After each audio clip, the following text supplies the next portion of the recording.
Yeah, I feel like you guys are doling out the fountain of youth. Doling out the fountain of youth? What is going on, my dear? Well, I'm a portrait photographer, and we do outdoor stuff mainly. And we went down 2 days in a row, Saturday and Sunday. We went out on the rocks and bouncing around and stuff. You know, I'm not in great shape, but I've lost a lot of weight and all this stuff. I'm totally expecting to be sore. Totally expecting. And then Sunday, I was like, well, maybe the soreness hasn't kicked in yet. I got one day left and waited Monday morning to wake up and just be so sore, and I never was. Way to go, Miss Tess. Isn't that awesome? BPC is awesome.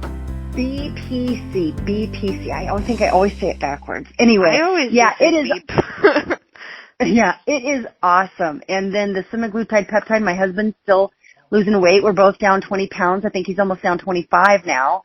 And we just absolutely love it. Yeah, we're doing good. We're so happy. And it makes such a big difference when you are, making ground, instead of just, we tried for years diets and all that stupid crap that never works. And just, so this stuff it's very inspiring to lead a healthier life, for sure.